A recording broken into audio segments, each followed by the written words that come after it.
Salam saudara, kembali lagi kita berkumpul di program Gemar Gerakan Membaca Alkitab Rutin. Kita sama-sama belajar pada hari ini di tanggal 1 Agustus tahun 2022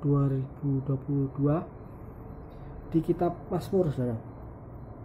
Ayat 1, pasal 1, ayat 1 sampai 6. Saya bacakan, saudara. Berbahagialah orang yang tidak berjalan menurut nasihat orang fasik, yang tidak berdiri di jalan orang yang berdosa, dan tidak duduk dalam kumpulan pencemooh.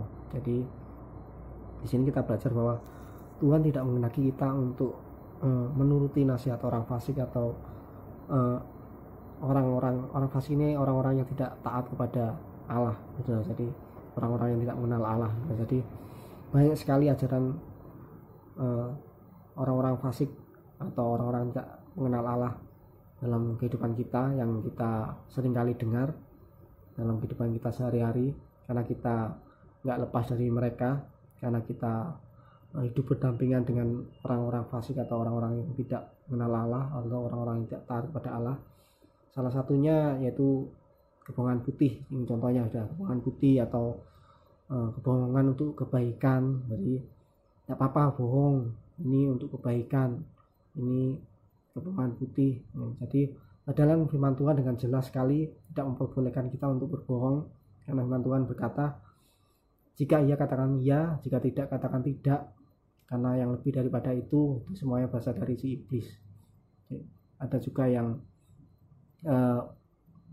seperti ini tentang rokok. Jadi anak-anak muda, ayo merokok, karena kalau kita tidak merokok kita dicemooh, kita tidak jantan. Kalau nggak ngerokok itu tidak laki-laki atau panci, seperti itu, saudara. Kita juga ayo minum untuk persaudaraan saat kita bekerja atau saat kita berteman, seringkali seperti itu, minuman keras, saudara, untuk persaudaraan. Nah, itu salah, saudara. Itu nasihat-nasihat orang fasik, contoh-contoh nasihat-nasihat orang fasik yang tidak berdiri di jalan orang yang berdosa. Jalan orang berdosa kita tahu banyak sekali, saudara. Jalan orang berdosa ini jalan yang salah, jalan yang tidak benar, jalan yang tidak sesuai dengan firman Tuhan. Itu jalan orang berdosa.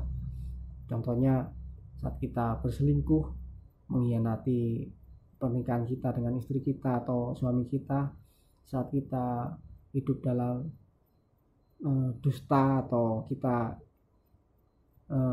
korupsi di perusahaan atau dimanapun, itu juga jalan-jalan orang dosa.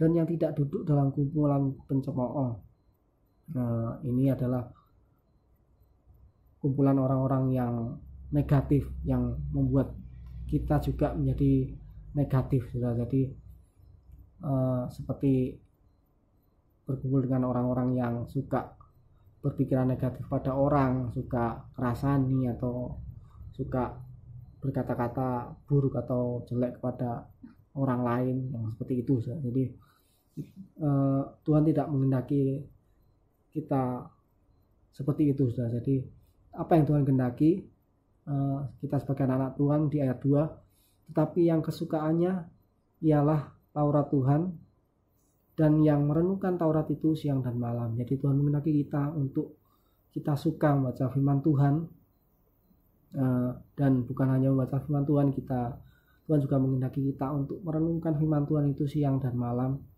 sehingga kita mengerti kehendak Tuhan dalam kehidupan kita. Saat kita mengerti kehendak Tuhan dalam kehidupan kita, saat firman Tuhan ini menjadi rema dalam hati kita, maka saat kita melangkah, saat kita berjalan dalam kehidupan kita, baik itu dalam pekerjaan atau dalam berumah tangga atau dalam keluarga, saat kita berjalan dan menghadapi masalah atau persoalan, maka kita tahu apa yang harus kita lakukan yang sesuai dengan firman Tuhan, yang benar di mata Tuhan. Kita tahu karena kita suka dan kita mengerti firman Tuhan. Jadi itu yang Tuhan kehendaki dalam kehidupan kita, saudara.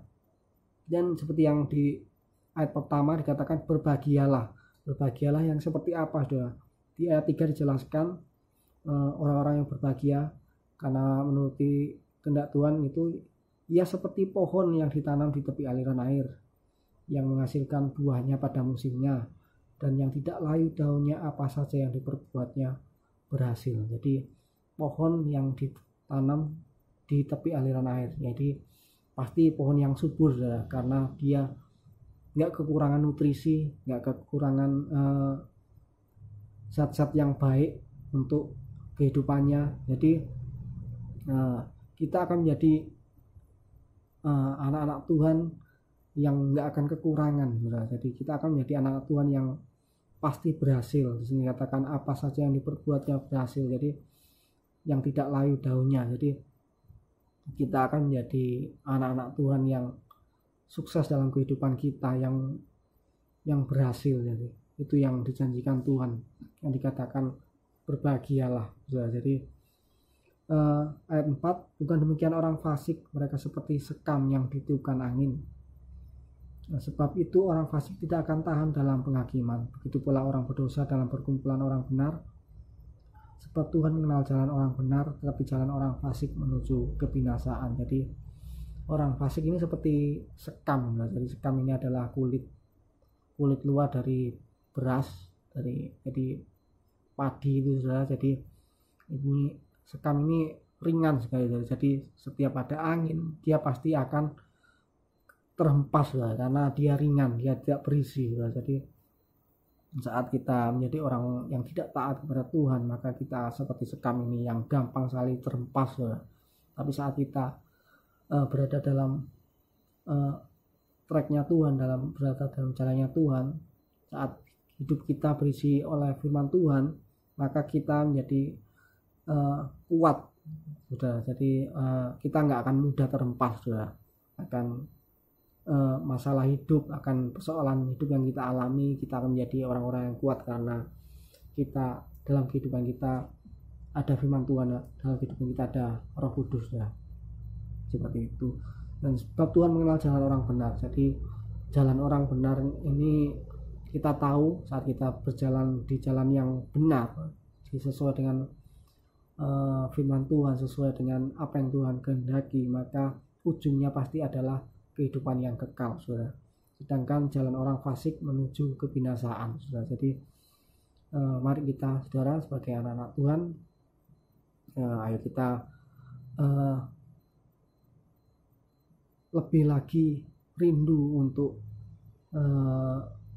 membaca firman Tuhan, karena dalam firman Tuhan ini terdapat hal-hal atau terdapat tuntunan Tuhan, sehingga kita tahu apa yang harus kita lakukan dalam kehidupan kita ini. Dan melalui firman Tuhan ini seperti Tuhan berbicara kepada kita, saudara. Jadi dalam kehidupan kita tahu mana jalan yang Tuhan kehendaki dalam kehidupan kita, saudara. Jadi mari kita lebih lagi rindu, mari kita lebih lagi taat kepada firman Tuhan, saudara. Mari kita berdoa. Tuhan Yesus Kristus, Allah kami yang kudus, Tuhan, terima kasih atas firman pada hari ini. Ampuni kami yang sering sekali mengikuti nasihat-nasihat yang tidak benar, sehingga kami jatuh dalam dosa. Tuhan, ajari kami untuk lebih lagi rindu akan firman-Mu, sehingga kami dapat berjalan sesuai dengan kehendak-Mu. Bila firman itu menjadi rema dalam kehidupan kami, dan firman itu dapat menuntun kami ke jalan yang benar, yang sesuai dengan kehendak-Mu. Tuhan, terima kasih Bapa. Serahkan kehidupan kami dalam tangan-Mu, dalam tangan kasih-Mu. Haleluya. Amin.